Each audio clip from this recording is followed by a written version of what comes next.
Mi nombre es Esteban Quiroz Gálvez y tengo 65 años. Hoy quiero contarles la historia de cómo mi padrastro Heriberto me entregó a una mujer adinerada cuando apenas tenía 14 años. Una historia que por más de 5 décadas he intentado olvidar, pero que sigue tan viva en mi memoria como si hubiera ocurrido ayer. Aquí sentado en mi rancho, alejado de todo, puedo finalmente hablar de lo que me pasó. Antes de continuar con mi historia, por favor haz clic en el botón de me gusta, suscríbete al canal y comenta desde dónde estás viendo. Tu apoyo es muy importante para que pueda seguir compartiendo mi testimonio. Todo comenzó después de la muerte de mi madre. Yo era un chamaco flaco, asustado, sin saber qué iba a hacer de mí. Mi padrastro Heriberto nunca me quiso. Eso lo supe desde el primer día que llegó a nuestra casa. Para él yo era solo un estorbo, una boca más que alimentar. Cuando mamá murió, pensé que me echaría a la calle, pero no, tenía otros planes. Esteban, recoge tus cosas. Mañana nos vamos a la capital, me dijo una noche, mientras cenábamos frijoles recalentados. No era un hombre de muchas palabras, pero cuando hablaba, había que obedecer. ¿A la capital? ¿Para qué?, pregunté, sorprendido porque nunca habíamos salido de nuestro pueblo. Te conseguí un trabajo con una señora muy importante. Vas a tener comida, ropa y hasta vas a estudiar. Mejor que estar aquí conmigo, que no tengo nada que ofrecerte. No supe qué contestar. Por un lado, pensé que tal vez se estaba preocupando por mí, buscándome un futuro mejor. Por otro, algo en su mirada no me daba confianza. Pero era un niño. ¿Qué podía hacer? El viaje a la Ciudad de México fue largo.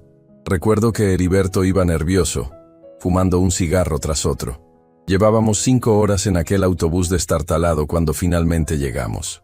Nunca había visto tantos edificios, tantos carros, tanta gente. Me sentí diminuto. Tomamos otro transporte hasta llegar a una colonia que parecía de otro mundo. Casas enormes con jardines, carros lujosos y calles limpias. Nada que ver con nuestro pueblo donde la mayoría vivíamos en casas de adobe. Llegamos a una mansión con rejas negras altísimas. Heriberto tocó el timbre y una mujer con uniforme nos abrió la puerta. «Venimos a ver a Doña Inmaculada», dijo mi padrastro quitándose el sombrero, casi como si hablara con la Virgen. «Soy Heriberto Saldívar, ya habíamos quedado». La mujer nos miró de arriba abajo, hizo una mueca de disgusto y nos dejó pasar. Cruzamos un jardín enorme hasta llegar a una terraza donde una señora tomaba el té. Era Doña Inmaculada Ayala Riquelme. No era vieja, tendría unos 40 y tantos, pero su mirada parecía la de alguien que ha vivido más de lo que le corresponde. «Así que este es el muchacho», dijo, sin saludar siquiera. Me examinó como quien revisa una fruta en el mercado. «Parece sano. ¿Sabe leer y escribir?» «Sí, señora», contestó Heriberto. «Terminó la primaria. Es buen muchacho, trabajador». Doña Inmaculada se levantó y caminó a mi alrededor, mirándome fijamente. Yo mantenía la cabeza agachada, como me había dicho Heriberto que hiciera. «Respeto, chamaco. A esta señora le debes respeto». «Está bien», dijo finalmente. «Te daré lo acordado». Sacó un sobre de su bolso y se lo entregó a Heriberto. Él lo abrió inmediatamente, contó el dinero y sonrió. «El muchacho es suyo, Doña Inmaculada. Le agradezco la oportunidad que le da». Fue en ese momento cuando entendí lo que estaba pasando. No me estaba dejando para que tuviera un mejor futuro.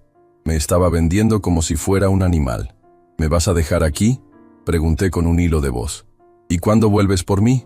Heriberto guardó el sobre en su camisa y me puso una mano en el hombro. «Pórtate bien, Esteban.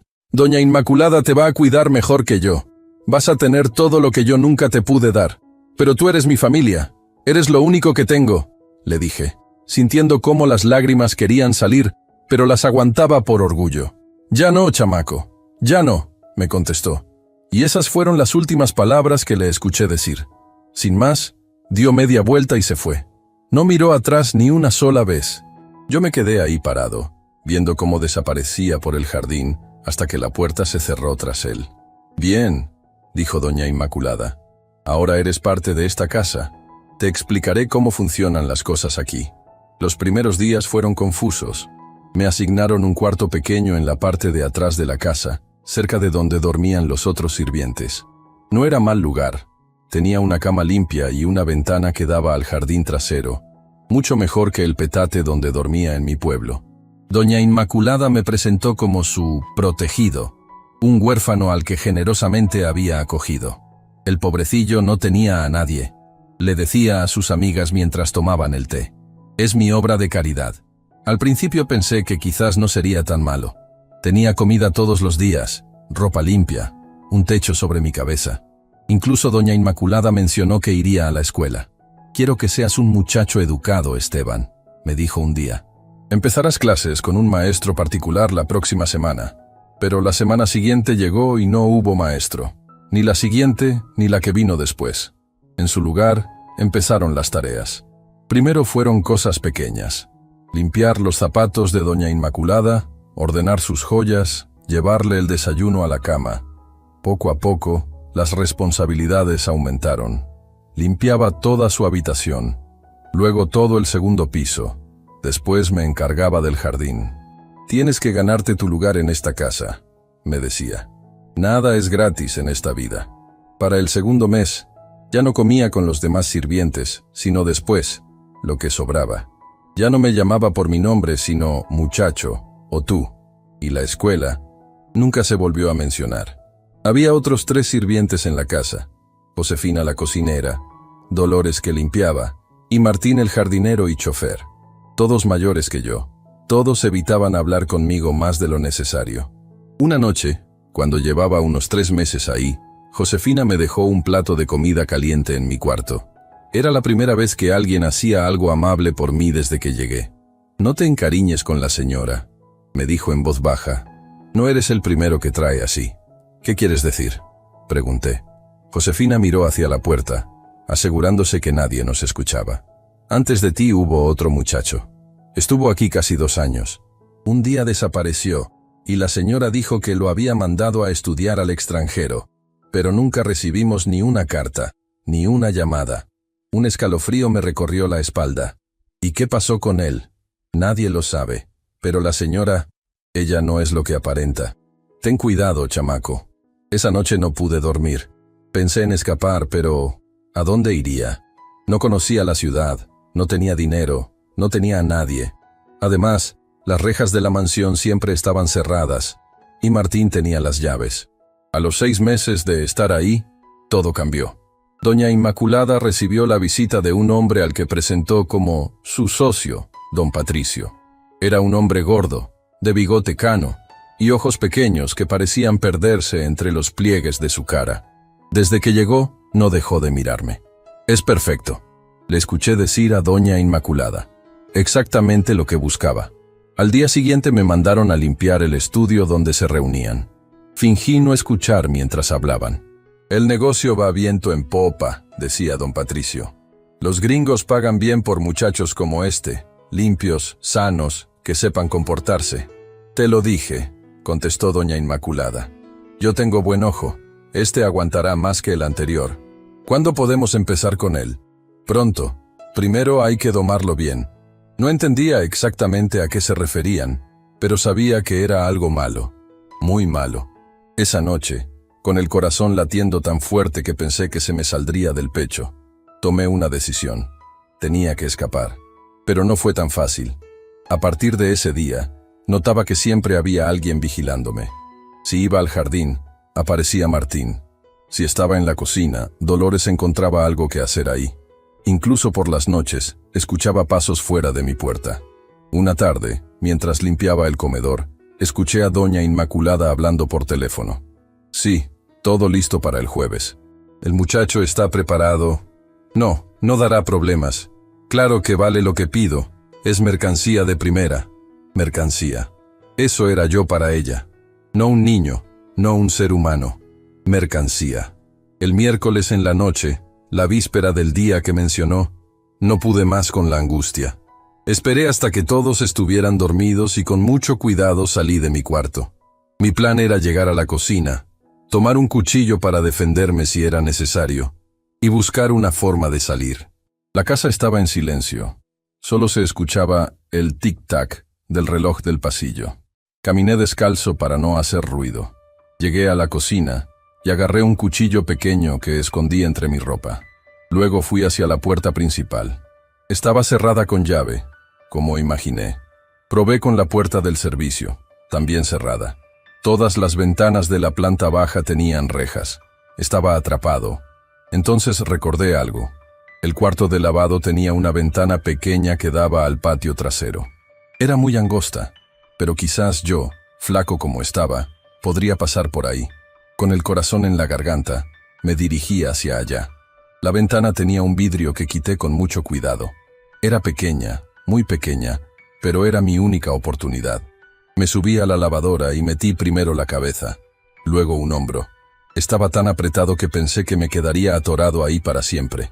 Empujé con las piernas, sintiendo cómo el marco de la ventana me raspaba la piel, pero no me importó. Poco a poco fui pasando, hasta que caí al otro lado, en el jardín. Ahora solo faltaba la barda. Era alta, muy alta para un niño de 14 años. Había un árbol cerca que podría usar para trepar. Me acerqué sigilosamente, rogando que nadie me escuchara. Estaba a punto de subir cuando escuché una voz. «¿A dónde crees que vas, chamaco?» Era Martín. Estaba sentado en una silla junto a la barda, fumando un cigarro. Parecía que llevaba ahí un buen rato, como si me estuviera esperando. «Por favor», le dije, «déjame ir. Van a hacerme algo malo, lo sé». Martín dio una última calada a su cigarro y lo tiró al suelo. «No sabes en lo que te estás metiendo, muchacho. Si te escapas, te van a encontrar. Y será peor, mucho peor». «No pueden encontrarme si me voy lejos», contesté. «Por favor, ayúdame». Martín me miró por lo que pareció una eternidad. Luego, para mi sorpresa, sacó una llave de su bolsillo. «Hay una puerta pequeña en la esquina de la barda, detrás de esos arbustos. Esta llave la abre. Cuando salgas, corre y no mires atrás. Toma el primer autobús que encuentres. No importa a dónde vaya, solo aléjate de aquí». No podía creer lo que estaba escuchando. «¿Por qué me ayudas?» «Porque antes de ti hubo otros», dijo con la voz quebrada. «Y no pude ayudarlos a ellos. Ahora vete, antes de que me arrepienta».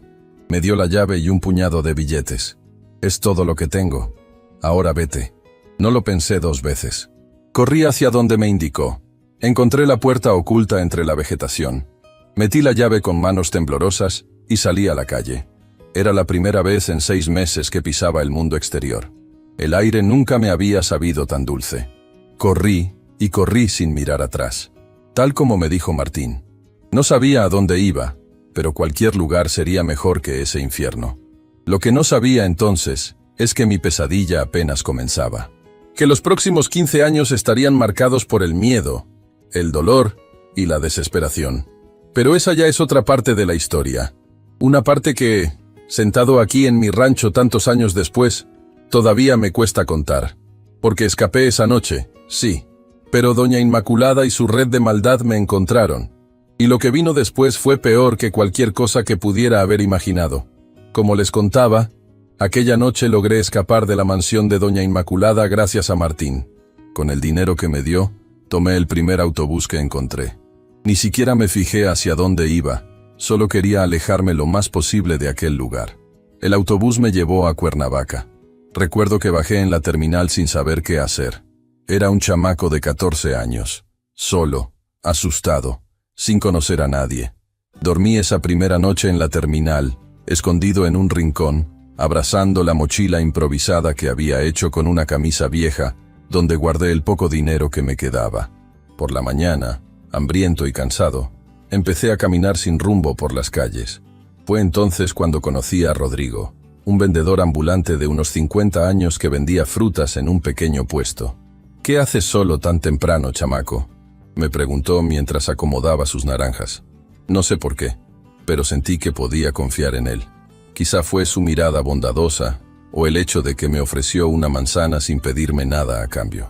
Le conté una versión modificada de mi historia, que mi padrastro me había abandonado y que estaba buscando trabajo. «Puedes ayudarme en el puesto si quieres», me dijo. «No puedo pagarte mucho, pero tendrás comida y un lugar donde dormir».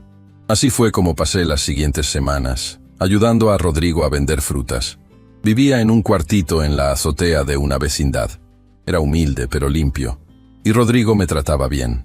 Por primera vez en mucho tiempo, empecé a sentir algo parecido a la tranquilidad. Pero esa tranquilidad no duró mucho. Un mes después de mi llegada, mientras atendía el puesto, vi un carro negro, lujoso, estacionarse en la acera de enfrente. De él bajó un hombre que reconocí inmediatamente. Era don Patricio, el socio de doña Inmaculada. Me agaché rápidamente detrás del puesto, con el corazón latiendo tan fuerte que pensé que se me saldría del pecho. ¿Cómo me había encontrado? ¿Me estaba buscando específicamente a mí o era una coincidencia? ¿Qué te pasa, Esteban?, me preguntó Rodrigo al verme en ese estado. Ese hombre, susurré, me está buscando. Es malo. Rodrigo miró hacia donde le señalé. Don Patricio estaba hablando con otro vendedor, mostrándole una fotografía. Mi fotografía. Quédate aquí, me dijo Rodrigo. No te muevas. Lo vi acercarse a don Patricio. Hablaron unos minutos mientras yo temblaba detrás de las cajas de fruta. Finalmente, Rodrigo regresó. Dice que eres su sobrino, que te escapaste de casa y tu tía está muy preocupada. No es cierto, exclamé. Me vendieron, Rodrigo. Me vendieron como si fuera un animal. Si regreso con ellos, algo malo me va a pasar. Rodrigo me miró fijamente. Creo que vio el terror en mis ojos porque asintió. Te creo. Voy a ayudarte a escapar, pero tienes que irte ahora mismo. Ese hombre no me da buena espina. Me dio todo el dinero de la venta del día y una bolsa con frutas y pan. Vete por la parte de atrás. Cruza el mercado y toma el autobús hacia Taxco. Tengo un primo allá que puede ayudarte. Se llama Felipe. Busca su taller mecánico cerca de la iglesia principal. Así fue como dejé Cuernavaca apenas un mes después de haber llegado. El viaje a Taxco fue largo y angustiante. A cada parada del autobús, miraba por la ventana esperando ver el carro negro de don Patricio. Cuando llegué a Taxco, encontré el taller de Felipe sin mucha dificultad. Era un hombre callado pero amable, que me acogió sin hacer demasiadas preguntas después de que le mencioné a Rodrigo. Puedes quedarte en el taller, me dijo. Hay un catre en la parte de atrás. Si quieres ganarte tu sustento, puedes aprender a arreglar carros conmigo. Y así empezó mi vida en Taxco. Durante 6 meses todo fue bien. Aprendí rápido el oficio de mecánico, trabajaba duro, y poco a poco fui ganándome la confianza de Felipe y de los clientes. Ya no pensaba tanto en doña Inmaculada, en Heriberto, o en lo que había dejado atrás. Empezaba a imaginar un futuro. Pero un día, mientras trabajaba en un motor, escuché la campanilla de la puerta del taller. Cuando levanté la vista, ahí estaba ella. Doña Inmaculada en persona, tan elegante como la recordaba, con su collar de perlas y su mirada fría.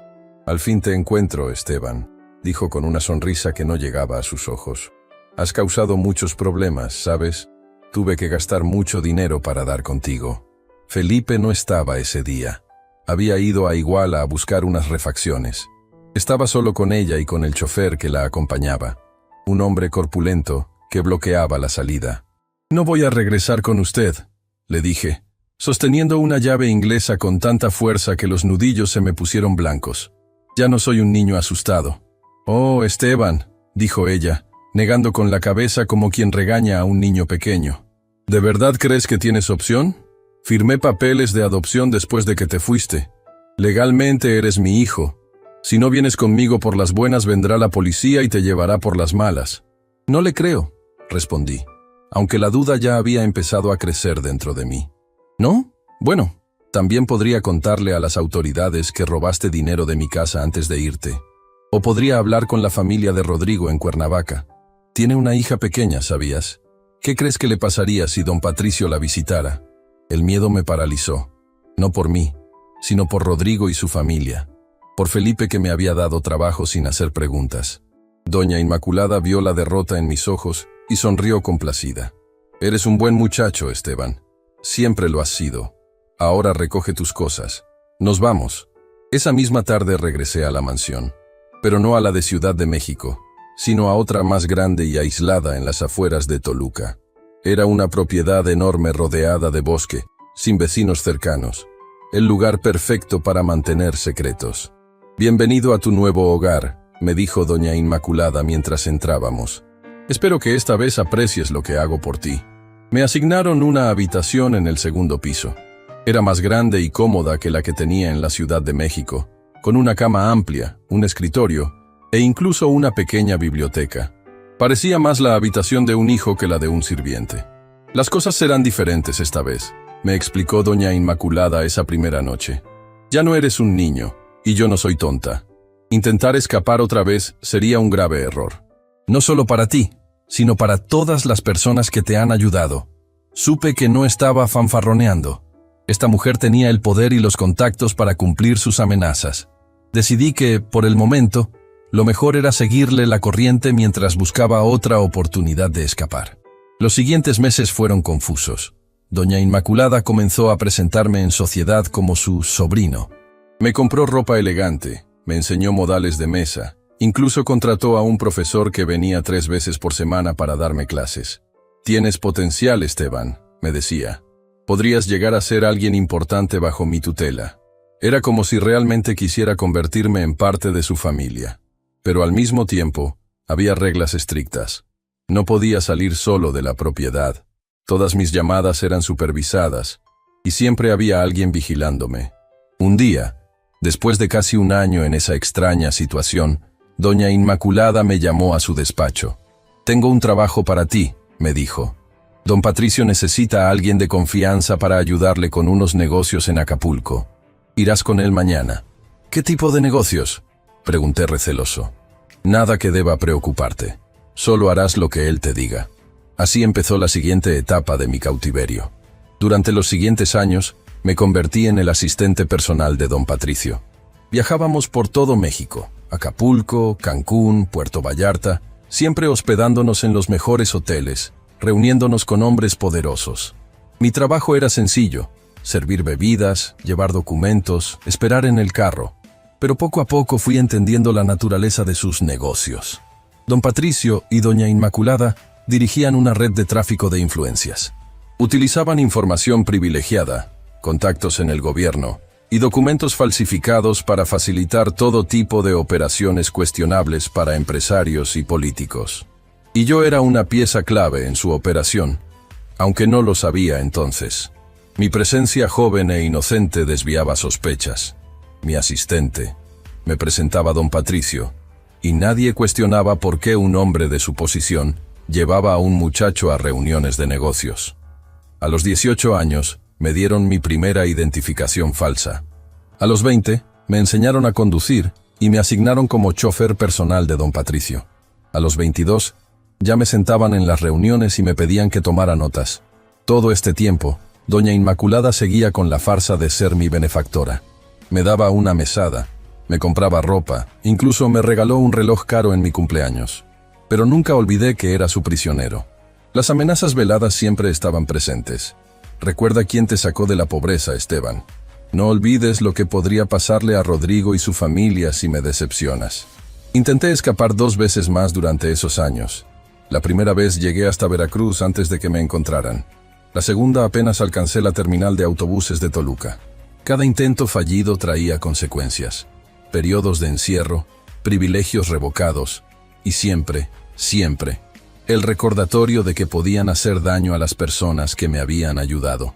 A los 25 años, algo cambió. Don Patricio sufrió un infarto durante una de nuestras reuniones en Monterrey. Murió antes de que llegara la ambulancia. Yo estaba ahí. Vi cómo su rostro se ponía morado, cómo sus ojos perdían vida. No sentí pena. Este hombre había sido cómplice de mi cautiverio durante más de 10 años. Pensé que con su muerte tendría una oportunidad de liberarme, pero me equivocaba. Doña Inmaculada simplemente asumió el control total de los negocios. «Ahora me necesitas más que nunca, Esteban», me dijo en el funeral de don Patricio.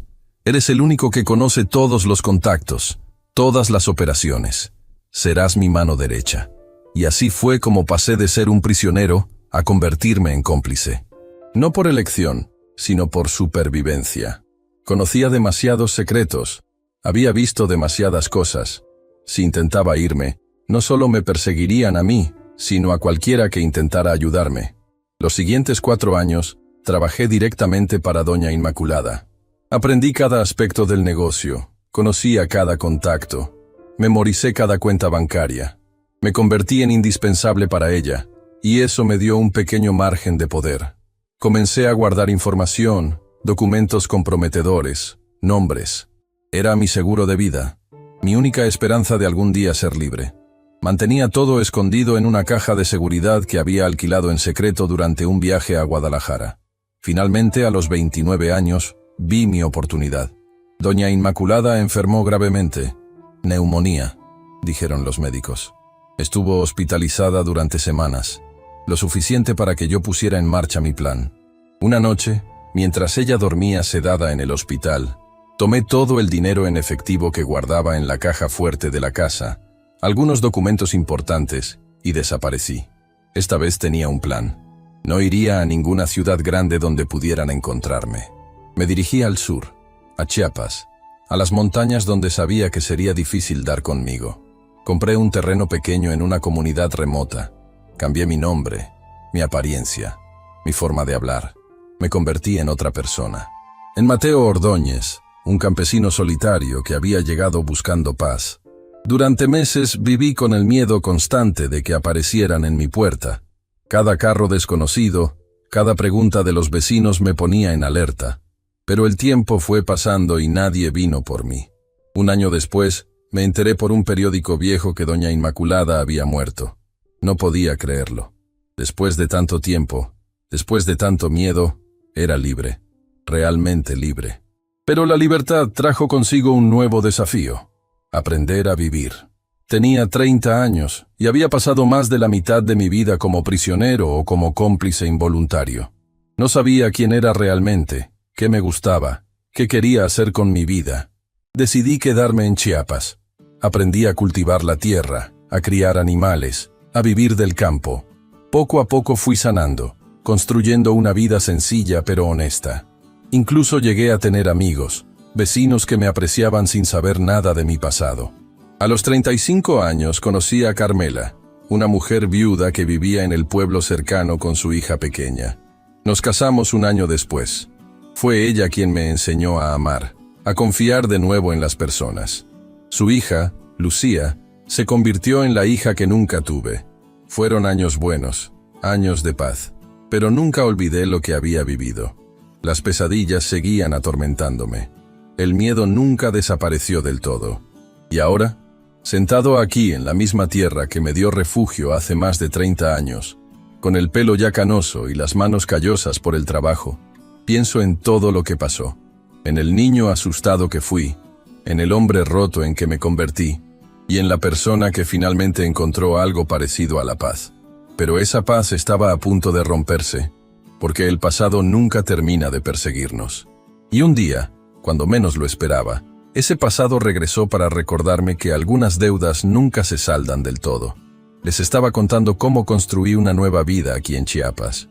Durante muchos años viví en paz con Carmela y su hija Lucía. Formamos una familia, algo que nunca pensé que tendría después de todo lo que pasé. Trabajé la tierra, crié animales, me gané el respeto de mis vecinos. Nadie sabía quién había sido yo antes, y eso estaba bien. Esteban Quiroz había muerto el día que escapé de doña Inmaculada. Aquí todos me conocían como Mateo Ordóñez. Carmela falleció hace 10 años. Cáncer. Fue rápido. Apenas tuvo tiempo de despedirse. Lucía ya se había casado para entonces y vivía en Tuxtla Gutiérrez con su esposo y su hijo pequeño, mi nieto Mateo, a quien le pusieron mi nombre. O mejor dicho, el nombre que yo había adoptado. Después de la muerte de Carmela, me quedé solo en el rancho. Lucía me visitaba cuando podía, pero tenía su propia vida. No me molestaba la soledad. Después de todo lo que había vivido, aprendí a encontrar paz en el silencio, en la rutina simple de cuidar mis cultivos y mis animales. Hasta que hace 5 años, el pasado que creía enterrado volvió para recordarme que algunas historias nunca terminan del todo. Era un domingo normal.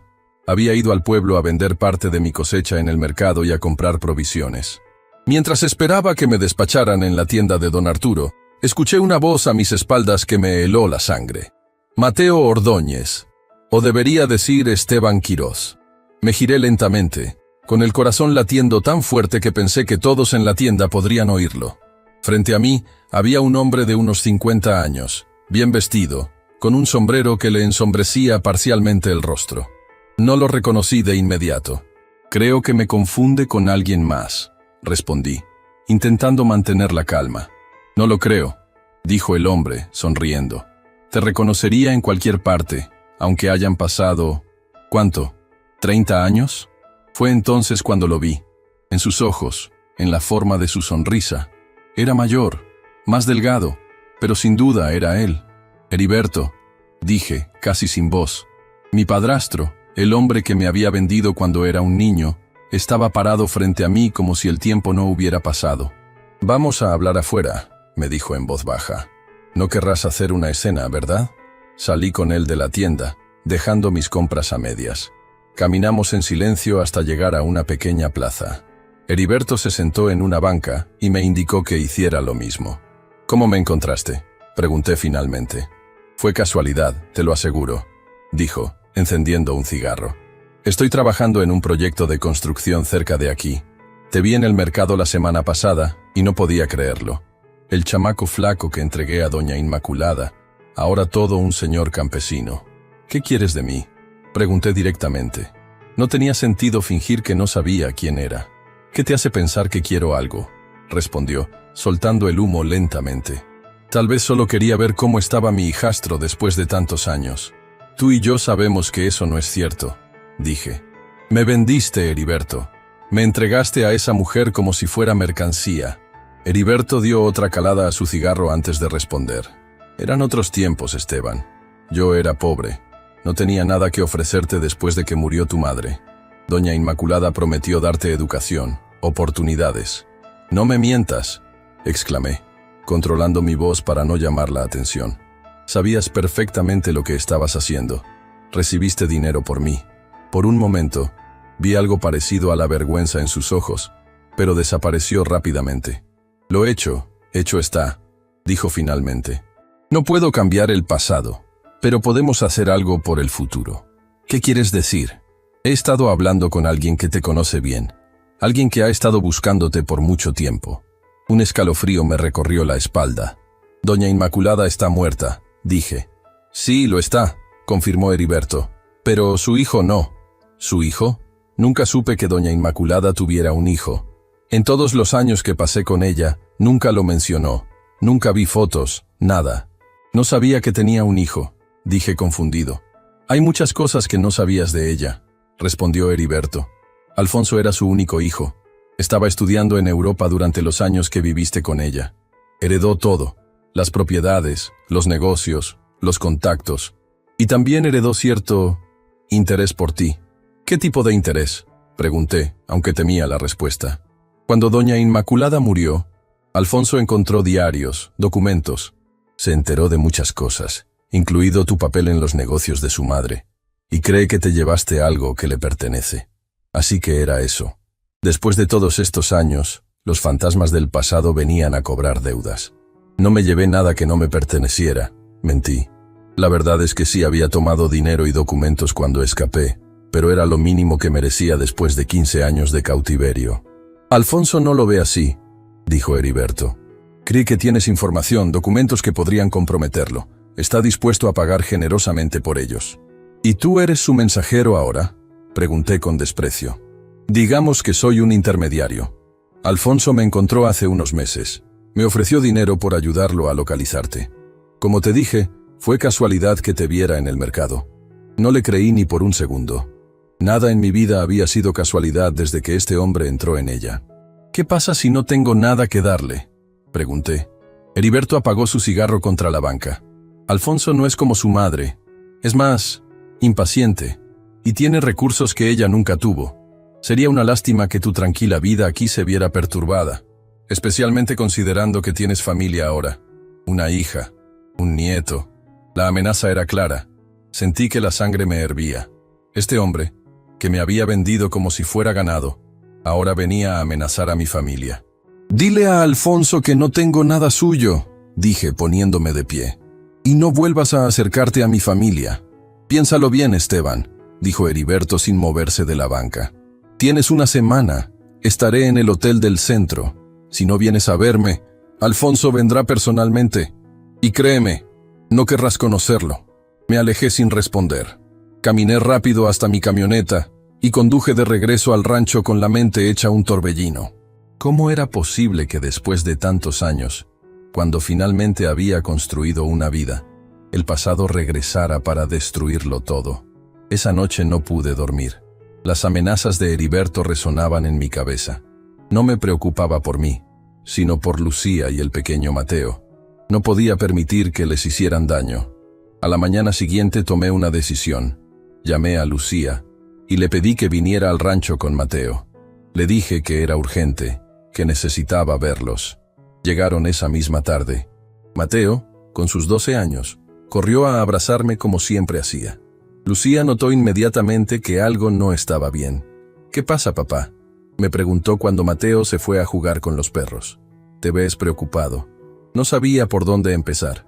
Durante toda su vida le había ocultado mi verdadera identidad, mi pasado. Para ella yo siempre había sido Mateo Ordóñez, el hombre que se casó con su madre y la crió como propia. «Lucía, hay algo que necesito contarte», comencé. «Algo que debí decirte hace mucho tiempo». Y así por primera vez en más de 30 años conté mi historia. Le hablé de mi verdadero nombre, de Heriberto, de Doña Inmaculada, de los 15 años que pasé cautivo. Le conté cómo escapé, cómo llegué a Chiapas, cómo conocí a su madre. Lucía me escuchó en silencio, con lágrimas en los ojos. Cuando terminé, me abrazó fuertemente. «No importa quién fuiste antes, para mí siempre serás mi padre», me dijo. «Pero no entiendo. ¿Por qué me cuentas esto ahora?». Le expliqué sobre el regreso de Heriberto, sobre las amenazas, sobre este Alfonso que me buscaba. «Tenemos que irnos», dijo inmediatamente. «Tú, yo, Mateo. Podemos mudarnos a otro estado, empezar de nuevo». «No es tan simple», respondí. «Esta gente tiene recursos, contactos. Nos encontrarían eventualmente. Y estoy cansado de huir, Lucía. He pasado la mitad de mi vida escapando o escondiendo quién soy realmente». «Entonces, ¿qué vamos a hacer?», preguntó angustiada. «Voy a enfrentarlos», dije, sorprendiéndome a mí mismo con mi determinación. «Pero primero, necesito que tú y Mateo estén a salvo.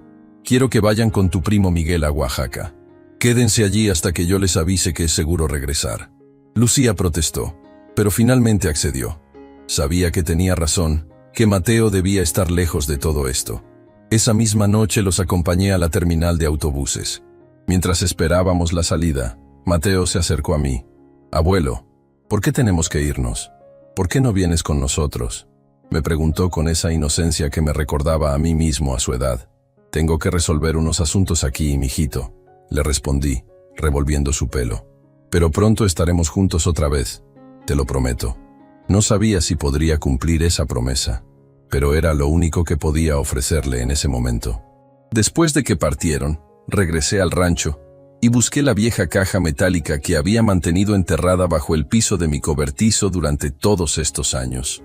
Dentro estaban los documentos que había tomado de Doña Inmaculada, registros de transacciones ilegales, nombres de políticos y empresarios corruptos, cuentas bancarias en el extranjero, mi seguro de vida durante tanto tiempo, y ahora posiblemente la causa de mi ruina. Al día siguiente fui al pueblo, pero no para ver a Heriberto. Fui directamente a la comisaría. Pregunté por el comandante y me presentaron al teniente Uciel Domínguez, un hombre joven pero de mirada seria y honesta. «¿En qué puedo ayudarlo, señor Ordóñez?», me preguntó cuando me senté frente a su escritorio. «Teniente, lo que voy a contarle es una historia larga y complicada», comencé. «Y mi verdadero nombre no es Mateo Ordóñez». Durante las siguientes 2 horas, le conté todo. Desde el momento en que Heriberto me entregó a Doña Inmaculada hasta las amenazas recientes. Le mostré los documentos que había guardado todos estos años. El teniente Domínguez escuchó atentamente, tomando notas, haciendo preguntas ocasionales. Cuando terminé, se quedó en silencio por unos minutos, revisando los documentos. «Señor Quirós», dijo finalmente, usando mi verdadero apellido, «lo que me está contando es muy grave. Estos documentos implican a personas poderosas en actividades ilícitas que van desde fraude hasta tráfico de influencias. Pero muchos de estos crímenes probablemente ya prescribieron y otros serían difíciles de probar después de tanto tiempo». «No vine buscando justicia por el pasado, teniente», respondí. «Vine porque temo por mi familia ahora. Este hombre, Alfonso, el hijo de Doña Inmaculada, está amenazando a mi hija y a mi nieto». «Entiendo», dijo el teniente. En ese caso, creo que podemos elaborar un plan. Estos documentos, aunque antiguos, podrían ser suficientes para iniciar una investigación. Y si este Alfonso está continuando con los negocios de su madre, podríamos atraparlo en flagrancia. ¿Qué sugiere que hagamos?, pregunté. Primero, necesitamos verificar quién es este Alfonso y si realmente es el hijo de Inmaculada Ayala Riquelme. Luego, quiero que se reúna con Heriberto como él pidió, pero esta vez llevará un micrófono oculto. Necesitamos pruebas concretas de sus amenazas y de cualquier actividad ilegal que estén planeando. El plan era arriesgado, pero no veía otra salida. Acordamos que me reuniría con Heriberto al día siguiente en un café del pueblo, no en el hotel como él había sugerido. El teniente Domínguez y 2 agentes estarían vigilando desde la distancia. Esa noche, de vuelta en el rancho, saqué la vieja foto de mi madre que guardaba en un cajón. Era lo único que me quedaba de mi vida anterior, lo único que Heriberto no pudo quitarme. «Mañana termina todo, mamá», le dije a la imagen desteñida. «Una forma u otra, esto llega a su fin».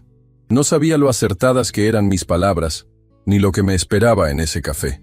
Porque a veces el pasado no solo regresa para atormentarnos, sino para darnos la oportunidad de cerrar círculos que creíamos eternamente abiertos. Esa mañana me levanté antes del amanecer. Había dormido apenas unas horas, atormentado por recuerdos que creía olvidados. Me vestí con ropa normal como cualquier otro día, pantalón de mezclilla, camisa a cuadros, botas gastadas.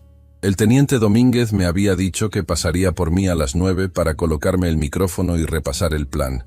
Mientras esperaba, me senté en esta misma mecedora donde estoy ahora, mirando el amanecer sobre las montañas. Pensé en todo el camino recorrido, en el niño asustado que fui, en el hombre que había llegado a ser. Por primera vez en 50 años, sentí que podía cerrar ese capítulo de mi vida. El teniente Domínguez llegó puntual. Venía solo, en un carro sin identificación policial. «Buenos días, señor Quiroz», me saludó con formalidad. «¿Está listo?» «Tan listo como puedo estar», respondí, invitándolo a pasar. En la mesa de la cocina, sacó un pequeño dispositivo de una caja. Era un micrófono del tamaño de un botón. «Esto grabará toda la conversación», me explicó mientras lo colocaba en el interior de mi camisa. «Nosotros estaremos escuchando en tiempo real. Si en algún momento siente que está en peligro, solo tiene que decir, «Mi rancho necesita lluvia», y entraremos de inmediato». «¿Qué han averiguado sobre Alfonso?», pregunté mientras comprobábamos que el micrófono funcionaba correctamente. «Es real», dijo el teniente, su rostro tornándose serio. «Alfonso Ayala Riquelme, 48 años. Estudió en Europa, como dijo Heriberto. Regresó a México hace unos 8 años, después de la muerte de su madre. Heredó varias propiedades y negocios, pero hay rumores de actividades ilícitas. Nada que hayamos podido comprobar hasta ahora. ¿Y está aquí? ¿En Chiapas?», pregunté sintiendo un nudo en el estómago. «No lo sabemos con certeza, pero si viene, estaremos preparados». Repasamos el plan una vez más. Yo me reuniría con Heriberto en el Café Central a las 11. Trataría de que confesara las amenazas y que hablara lo más posible sobre Alfonso y sus intenciones.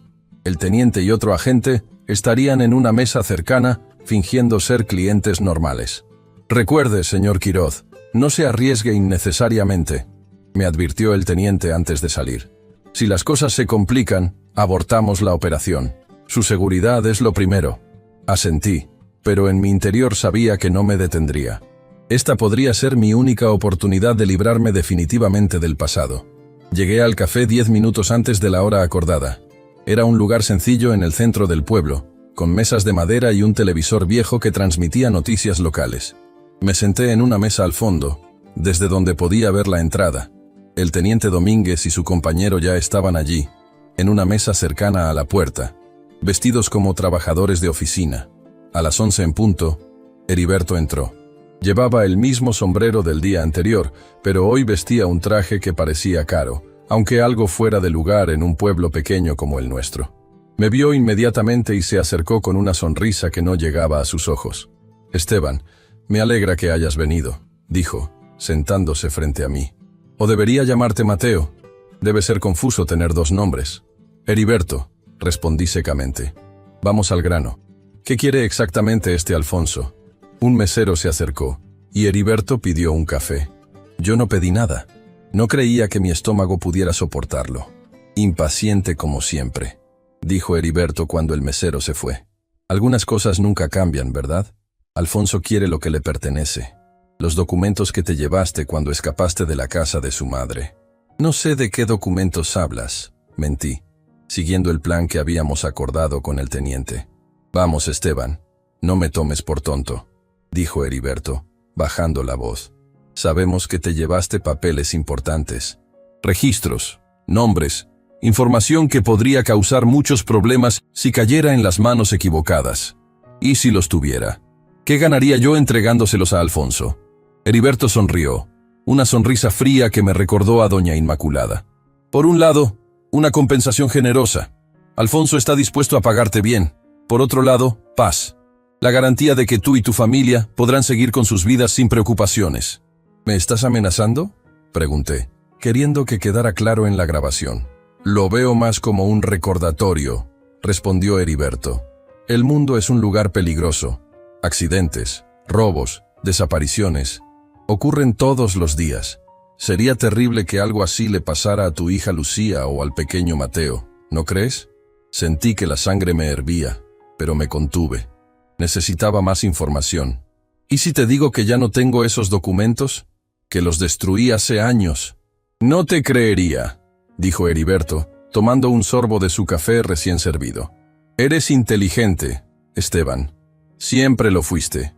Sabes el valor de tener un seguro. ¿Por qué Alfonso esperó tanto tiempo para buscarme? Han pasado más de 20 años desde que su madre murió. Ah, esa es una buena pregunta, dijo Heriberto, recostándose en su silla. Verás, Alfonso no sabía de tu existencia hasta hace poco. Doña Inmaculada era una mujer muy reservada, incluso con su propio hijo. Fue solo cuando empezó a reorganizar los negocios familiares que encontró referencias a ti en viejos documentos. Y luego, claro, notó que faltaban cosas importantes. Eso tenía sentido. Durante mis años con doña Inmaculada, nunca escuché que mencionara a un hijo. Era un secreto más en una vida llena de ellos. ¿Y tú? ¿Cómo te involucraste en esto después de tantos años?, pregunté. El destino, supongo, dijo Heriberto con una sonrisa irónica. Alfonso estaba buscando a personas que hubieran conocido a su madre en esa época. Mi nombre apareció en algunos papeles viejos. Me localizó, me ofreció dinero por ayudarlo a encontrarte, y aquí estamos. ¿Dónde está Alfonso ahora? ¿Está en el pueblo?, pregunté, tratando de sonar casual. Heriberto miró su reloj. De hecho, debería estar llegando en cualquier momento. Quiere hablar contigo personalmente. Eso no estaba en el plan. Miré disimuladamente hacia la mesa donde estaba el teniente Domínguez, quien había escuchado todo. Asintió ligeramente, indicándome que siguiera. «No mencionaste que vendría», dije, volviendo mi atención a Heriberto. «No preguntaste», respondió simplemente. «Está hospedado en el mismo hotel que yo. Cuando le dije que habías aceptado reunirte conmigo, insistió en venir. Está muy interesado en conocerte». En ese momento, la puerta del café se abrió. Entró un hombre alto, de pelo canoso perfectamente peinado, vestido con un traje que claramente costaba más que todo lo que había en aquel café. A pesar de no haberlo visto nunca, supe inmediatamente que era Alfonso Ayala. Tenía los mismos ojos fríos y calculadores de su madre. Heriberto le hizo una seña, y el hombre se acercó a nuestra mesa. «Alfonso, te presento a Esteban Quirós. Esteban, este es Alfonso Ayala». Alfonso me miró con intensidad, como evaluándome. Luego extendió su mano. «Al fin nos conocemos, señor Quirós. ¿O prefiere Ordóñez? He oído tanto sobre usted que siento que ya lo conozco». Le estreché la mano brevemente. «No puedo decir lo mismo. Hasta hace unos días no sabía que usted existía».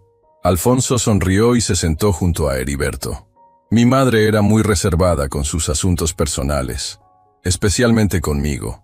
Creo que quería protegerme de ciertas realidades de su vida, como el hecho de que compraba niños, dije sin poder contenerme. La sonrisa de Alfonso se tensó. Prefiero pensar que ofrecía oportunidades a jóvenes sin recursos, como usted. Eso no es lo que yo llamaría a 15 años de cautiverio, respondí.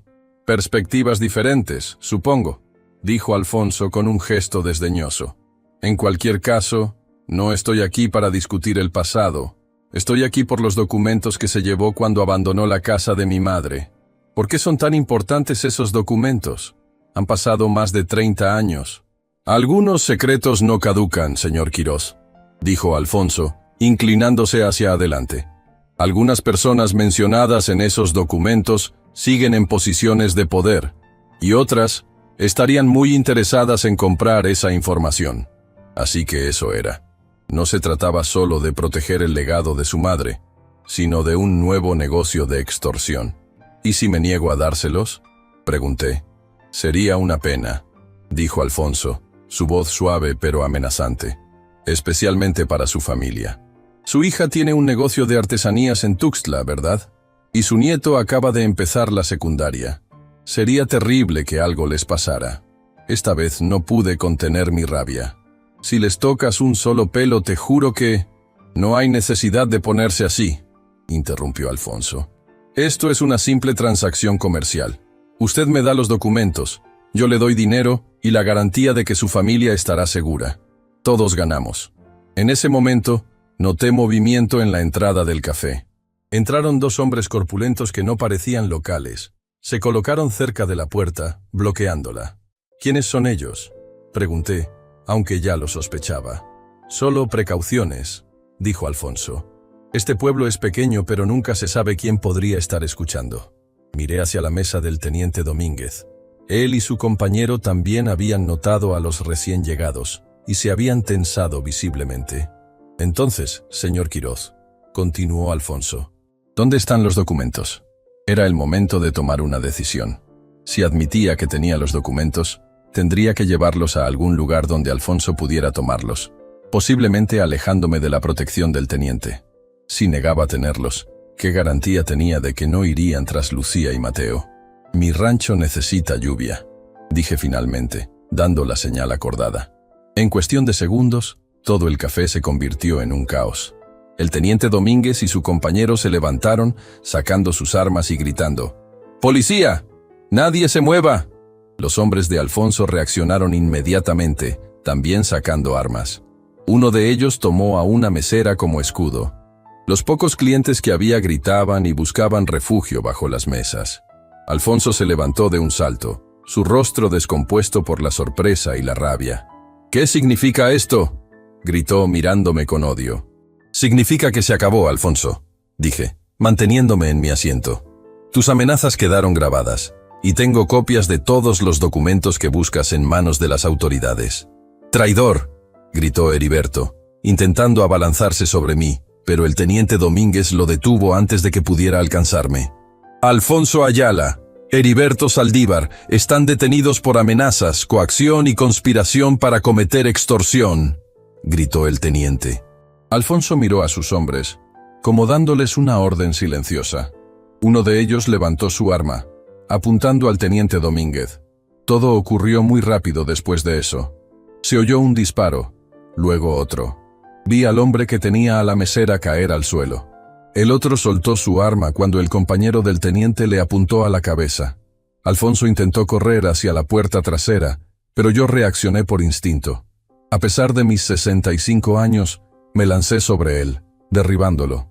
Caímos al suelo en un golpe sordo y sentí un dolor agudo en mi hombro, pero no lo solté. «Esto es por todos los niños que tu madre destruyó», le grité mientras el teniente Domínguez venía a esposarlo. En minutos, el café se llenó de policías. Alfonso, Heriberto y sus hombres fueron esposados y sacados del lugar. El teniente se acercó a mí, preocupado por mi hombro. «Es solo un golpe», le aseguré. «He sobrevivido a cosas peores». «Lo ha hecho muy bien, señor Quirós», me dijo, ayudándome a sentarme. «Tenemos todo grabado. Sus amenazas, sus intenciones de extorsión. Con eso y los documentos que nos dio, tenemos suficiente para empezar a desenredar toda esta red». «¿Qué pasará ahora?», pregunté sintiéndome repentinamente exhausto. «Los llevaremos a Tuxtla para procesarlos. Habrá una investigación, un juicio. Con la evidencia que tenemos, más lo que seguramente encontraremos cuando investiguemos sus propiedades y cuentas, pasarán muchos años en prisión. ¿Y mi familia?». ¿Lucía y Mateo estarán seguros? Pregunté, que era lo único que realmente me importaba. Lo estarán, me aseguró el teniente. Alfonso no podrá hacerles daño desde la cárcel, y si tiene cómplices afuera, los encontraremos. Esa noche, después de prestar declaración formal en la comisaría y recibir atención médica para mi hombro, regresé al rancho. Me sentía extrañamente liviano, como si un peso que había cargado durante 50 años finalmente hubiera sido levantado de mis hombros. Llamé a Lucía para contarle lo sucedido y decirle que podían regresar. Lloró de alivio al teléfono y escuché a Mateo en el fondo preguntando si el abuelo estaba bien. «Estoy mejor que nunca, mijito», le dije cuando Lucía le pasó el teléfono. «Y pronto estaremos juntos otra vez». En los días siguientes, la noticia de la detención de Alfonso Ayala se extendió como pólvora. Resultó que era más conocido de lo que pensaba. Un empresario con conexiones políticas que se movía en los círculos más altos. Su caída arrastró a varios funcionarios y empresarios corruptos que habían sido parte de la red iniciada por su madre tantos años atrás. Heriberto, en un intento por reducir su condena, confesó todo. Cómo doña Inmaculada le pagó por entregarme, cómo había hecho lo mismo con otros niños a lo largo de los años. Su testimonio abrió viejas heridas, pero también trajo respuestas a familias que llevaban décadas preguntándose qué había pasado con sus hijos desaparecidos. Un mes después del incidente en el café, recibí una visita inesperada. Era una mujer mayor, de unos 60 años, acompañada por el teniente Domínguez. «Señor Quiroz, esta es la señora Carmen Velasco», me presentó el teniente. Bueno, creo que tienen mucho de qué hablar. La mujer me miraba con lágrimas en los ojos. «¿Eres Esteban? ¿Esteban Quiroz?», preguntó con voz temblorosa. «Sí», respondí confundido. «¿Nos conocemos?» Yo conocí a tu madre», dijo ella. «Rosa Quiroz. Éramos amigas, casi hermanas. Cuando murió intenté encontrarte, pero Heriberto dijo que te había mandado con unos parientes al norte. Nunca le creí, pero no pude hacer nada para encontrarte. Me quedé sin palabras. Esta mujer había conocido a mi madre. Había intentado ayudarme. Después de la detención de Heriberto, cuando su caso salió en las noticias, vi tu nombre y... tenía que venir a verte», continuó. «He esperado este momento durante 50 años, Esteban. La invité a pasar y hablamos durante horas. Me contó historias de mi madre que nunca había escuchado. Me mostró fotos que no sabía que existían. Por primera vez en mi vida, sentí que recuperaba un pedazo de mi identidad que creía perdido para siempre». Lucía y Mateo regresaron al día siguiente. Les presenté a Carmen, quien lloró al conocer a mi nieto. «Tu madre estaría tan orgullosa», me dijo, apretando mi mano. Y así, poco a poco, el círculo comenzó a cerrarse. Alfonso y Heriberto fueron condenados a largas penas de prisión. Los documentos que guardé durante tantos años ayudaron a desmantelar redes de corrupción que se remontaban a décadas atrás. Varias familias encontraron respuestas sobre sus seres queridos desaparecidos. Yo, finalmente, pude dejar de mirar sobre mi hombro. Pude ser simplemente Esteban Quiroz, sin miedo, sin secretos. Ahora, sentado en mi mecedora viendo el atardecer sobre las montañas de Chiapas, pienso en el largo camino que he recorrido. En el niño de 14 años que fui, asustado y solo. En el hombre que me convertí a pesar de todo. En la familia que construí, en el amor que encontré. Lucía viene a visitarme cada semana con Mateo. El muchacho ya tiene 13 años y se parece tanto a mí a su edad que a veces me sorprendo. Pero él crece rodeado de amor, seguro, protegido, como debería ser para todos los niños. Carmen también viene a menudo. Me trae historias de mi madre, fragmentos de un pasado que creía perdido para siempre. Y yo les cuento mi historia, toda ella, sin omitir nada, porque es importante que sepan, que todos sepan, que incluso en la oscuridad más profunda siempre hay una luz esperando al final del túnel, que nunca es tarde para encontrar justicia, para sanar, para comenzar de nuevo. Mi nombre es Esteban Quiroz Gálvez. Mi padrastro me entregó a una mujer adinerada cuando tenía 14 años y nunca volvió a buscarme. Pero encontré mi camino de regreso. Y esa, amigos míos, es mi verdadera historia. Si quieres conocer más historias como la mía, suscríbete al canal y activa la campanita. Tu apoyo me da fuerzas para seguir compartiendo las verdades que muchos quieren callar.